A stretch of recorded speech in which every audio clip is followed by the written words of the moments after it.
Chief Minister of Tamil Nadu, Thiru M.K. Stalin sir, for inviting all of us to this very important meeting. Honorable Chief Minister of Kerala, Shri Pinarayi Vijayan sir, Honorable Chief Minister of Telangana, Revanth Reddy Garu, Honorable Chief Minister of Punjab, Shri Bhagwan Singh Manji, Honorable former Chief Minister of Odisha, Shri Naveen Patnaik ji, my brother and Deputy Chief Minister of Tamil Nadu, Shri Udayanidhi Stalin ji, Deputy Chief Minister of Karnataka, Shri D.K. Shivkumar ji, and to all the representatives of various political parties from across India, I sincerely thank you for joining this very important meeting. I come from Telangana and I represent the Bharat Rashtra Samiti, which has led a movement for 14 years for the formation of Telangana under the leadership of our leader, Shri K. Chandrasekhar Rao. When Mr. Vijayan spoke about tyranny of majority, sir, we understand what exactly it means to come out of a larger setup and create a small state.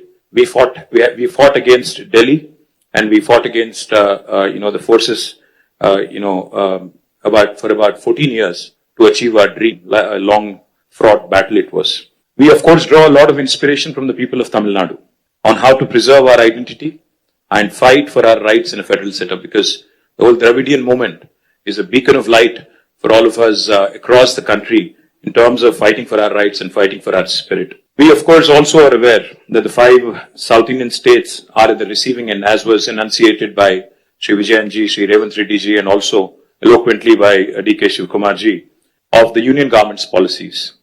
Despite demonstrating robust growth across sectors, these states have been victims of apathy and discrimination. Let me remind all of us, we live in the world's largest democracy, India. But democracy should not become a mobocracy. We cannot let numbers dictate terms. We cannot let numbers dictate policies. While any true federal government would incentivize high-performing states, we have a dispensation today in India that rewards laggards and penalizes achievers. South Indian states, we all know, have been pioneers in administration, in education, in economic production, yet we are penalized with reduced political power. This is not just an imbalance, but it is a political and fiscal centralization that is looming large. History will not forgive us if we do not speak up, because this is the time I think we have to unite. We have to fight against this fundamental inequity.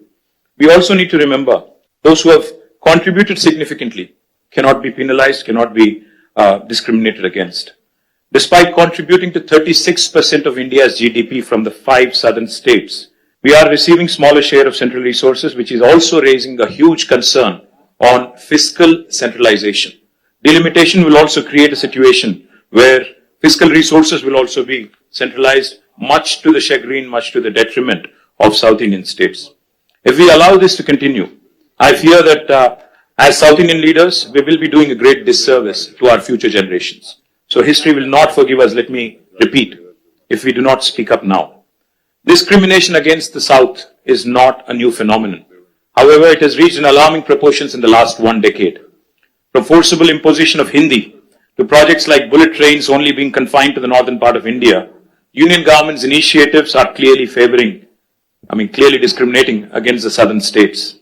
To make matters worse, the BJP-led Union government is now attempting to implement delimitation on basis of population, adding insult to injury. I'd like to begin by quoting a renowned jurist who once famously said, "A true federation does not allow any region to dominate another, nor does it permit the dilution of democratic representation based on transient factors." So if Lok Sabha seats are increased on population basis, it could prove detrimental not just to South India but also to our friends from Punjab. If not approached cautiously, if not approached with utmost caution, this could impact India's federal balance and heighten regional disparities. We all are Indians first, and then I think we have sub-regional identities, and we cannot have that be challenged. India is not a collection of administrative units. It is a pluralistic, ethno-linguistic union of states. We are unlike any homogeneous composition like China or Russia. We certainly are not against money being given to lagging states or backward regions, but the fact is, we are not against money of central government going to some states, but we are against hegemony. We are against this superior feeling that, one region is above another. As we are all aware, as was mentioned by all the leaders here, The freeze on seat allocation happened in 1971 after the census. Then the South India effectively started controlling population. Of course, we all know the story. Now today, we're about 24%, as was pointed out by Telangana CM. But North, the percentage of population has increased, and my brother gave a very nice presentation on what will happen if we go on with the population basis. The only point I would like to make here, if seats are redistributed purely on pro rata population basis, states that have failed to control population will be rewarded, as was put eloquently by Vijayan sir. This is a perverse reward for somebody who has not performed and for somebody who has diligently followed the guidelines of Government of India. Punishing us with reduced representation is certainly discriminatory. India's democracy must be built on progress, governance and economic contribution, not just population. A fair system should reward progress and encourage development in lagging regions. If India has to become a superpower by 2047, 100 years after we achieved independence, we must empower those driving the growth, not silence them. We must empower those who have done well over the last 7 decades and not punish them. Why do we not trust the words of Union Home Minister who says it will be pro rata and nobody will lose representation? I'll give you a classic example of Telangana. When the new state of Telangana was formed in 2014, we were given a promise in the State Reorganization Commission that the delimitation exercise will be taken up in both Telangana and Andhra Pradesh, and the number of seats in Telangana would be raised, MLA seats, that is, assembly seats, from 119 to 153 in Telangana, from 175 to 225 in Andhra. 11 years since then, and it's an act of the parliament, but no action has been initiated because it is inconvenient for BJP to increase the seats. Where it is convenient for them in Jammu and Kashmir and Assam, they've gone ahead and conducted delimitation. Where it is inconvenient for them in Andhra and Telangana, they've kept it aside. Why do we not trust them? Because, their action, their history speaks otherwise.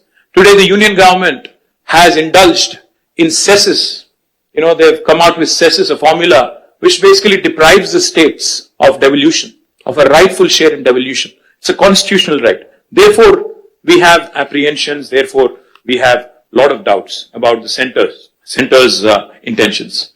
But I also would like to propose a few possible suggestions towards solutions.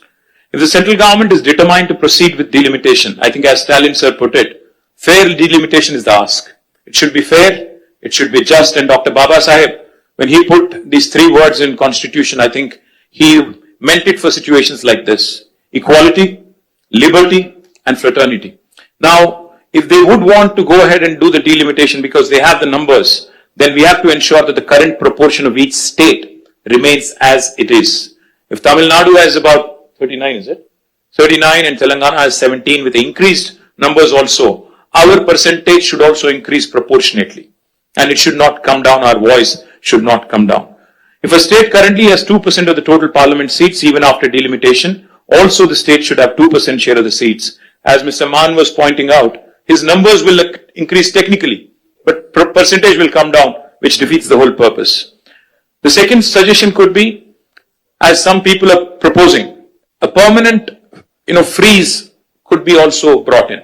We can say that 1971, the census could be the basis and there could be no further increase in the number of seats. Another alternative approach could be, again, this could be a radical solution. As one of my friends asked, what is the basis for Telangana CM's recommendation of 33%? I would say, if South India is contributing 36% to GDP, why don't you give us 36% of the voice in parliament? What is wrong? Why are you not rewarding those states that have performed exceptionally well in nation building?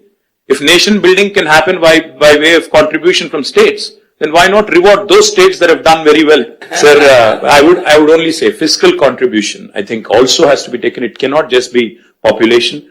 No one can ignore, because since even D.K. Shivakumar Anna mentioned fiscal contribution, let me point out, Telangana is only 2.8% of India's population, but we contribute to 5.2% of India's GDP.